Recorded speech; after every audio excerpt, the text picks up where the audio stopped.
Hello. In this series of videos, I'm going to be going through a work called What is Philosophy by Gilles Deleuze and Félix Guattari. This is a fascinating book, but it's a challenging one. The genre of this work would be metaphilosophy.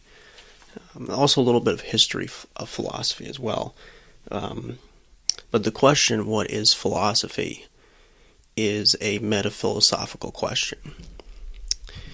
Metaphilosophy is the branch of philosophy whose object is philosophy. In other words, when you're doing metaphilosophy, you are thinking philosophically about philosophy itself. And so necessarily the language in a work of metaphilosophy is about as abstract as it gets, which can make it difficult to understand. The other thing that makes this book a bit difficult is that Deleuze in particular is a very idiosyncratic writer. He's also a very poetic writer. He's a good writer, in my opinion. It's part of what makes reading him so exciting and engaging. But at times, in writing poetically and imaginatively, Deleuze and Guattari in this work at times end up sacrificing clarity. So we don't want to get rid of the poetry, we don't want to get rid of the creative way that they express their ideas, because that's part of what makes it exciting to read. But we also do want to have access to the ideas they're trying to express, because the ideas that they're exploring in this work are important ones and worth considering. So that's why I've decided to cover this work in this series. Reading a work of philosophy is hopefully something enjoyable. It's hopefully an enjoyable experience, but it can be taxing at times, it can be challenging. And so this is really just meant to be a supplement or a guide, going through the work and highlighting points where confusion might arise and providing clarity, comments. At some points I may push back on Deleuze and Guattari's arguments. They might not necessarily be my criticisms, but could be somebody else's. But that's how I was taught to read philosophy, was always with a critical eye. That's very important. And I don't think Deleuze and Guattari would disagree. As we'll see in the work, for them, an important part of doing philosophy is not just accepting blindly what the big names in philosophy have put forth. When you put out an idea, into the realm of philosophy, everything is fair game. People are going to pick apart at it. They're going to subtract from it, add to it, change it, morph it. For Deleuze and Guattari, the way they conceive of philosophy is that is, that's just inherent in the art of philosophy. So, what is philosophy? It was written by a philosopher, Gilles Deleuze, and a psychoanalyst, Félix Guattari. And it is an inquiry into the nature of philosophy itself. In the opening pages of the book, it is argued that philosophy is a discipline which is responsible for the creation of concepts. Just as a novelist generates stories, just as science generates empirical knowledge about the world, philosophers generate concepts.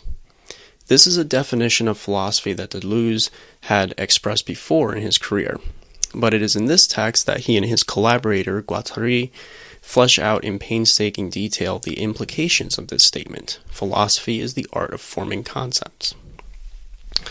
Published in 1991, What is Philosophy was the last work completed by the pair before each of their deaths, after having collaborated together on a number of works since the early 70s. Deleuze and Guattari met in the wake of the May 1968 uprising in France, and they published their first collaborative work, Anti-Oedipus in 1972. Prior to this, both Deleuze and Guattari had been associated with the enigmatic and controversial psychoanalyst Jacques Lacan. Deleuze had been attending Lacan's seminars on psychoanalysis in Paris, and Guattari had been a patient of Lacan before beginning his own practice.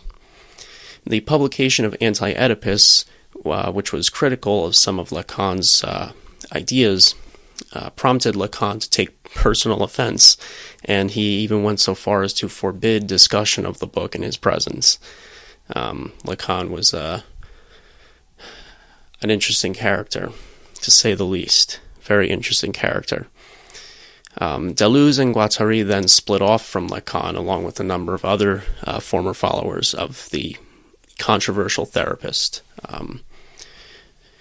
Guattari practiced psychoanalysis at the Laborde Clinic, an experimental psychiatric hospital which employed a group therapy dynamic, almost commune-like dynamic, where patients were responsible for some of the upkeep of the place, and where the line between counselor and client was somewhat deliberately blurred.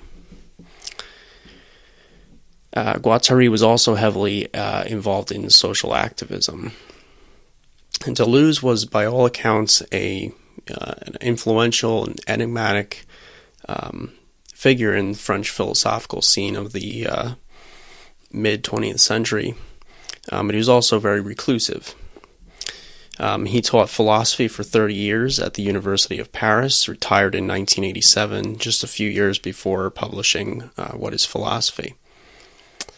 In 1968, he wrote what was arguably his most well-known work, Difference and Repetition, which went on to become a definitive work of mid-20th century French philosophy.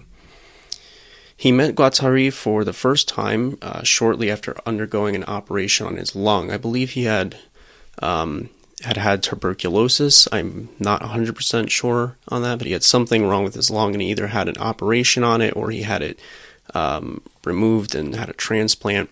He had some kind of serious operation on his lung, and he was recuperating from that, and that's when Guattari went to his home and visited him, and they formed a bond. That collaborative relationship culminated in this book, What is Philosophy? This was the last book that the two wrote together. Along the way, we revisit old friends of philosophy, Descartes, Kant, and many more. Since Deleuze and Guattari are equally concerned with philosophy's differential definition, which is to say philosophy defined as distinct from other disciplines, as well as points of contact between them, we'll be taking down side roads and detours over cliffs, through caverns, linking up not only with philosophers, but literary figures and artists as well. So, definitely an interesting read. Deleuze and Guattari are by no means the first, nor should they be the last, to ask this question of what is philosophy. It's been a perennial one for philosophers, and it's the unique task of the philosopher to have to answer for their work in this way, to have to say, what exactly am I doing here? In the process of expanding upon their thesis, the pair cut through the history of philosophy, offering refreshing takes on other ideas and problems related to this intrinsically human activity called philosophy. As such, the book has become notable not only for its central thesis, but also for the refreshing takes that the pair offers on related problems in philosophy, and on their eclectic connections and contributions to a range of other fields, including literature and the arts. It's a complex but really enjoyable book to read. Thus, the inquiry into the nature of philosophy is two-sided. On one side, we seek to fill in the space called philosophy with content. On the other side, we seek to delimit that space to establish boundaries, without which it would not really be a space, but would be empty, edgeless, a void, a vacuum. In a word, chaos. Chaos, Deleuze and Guattari suggest early on in this work, is what we are trying to avoid.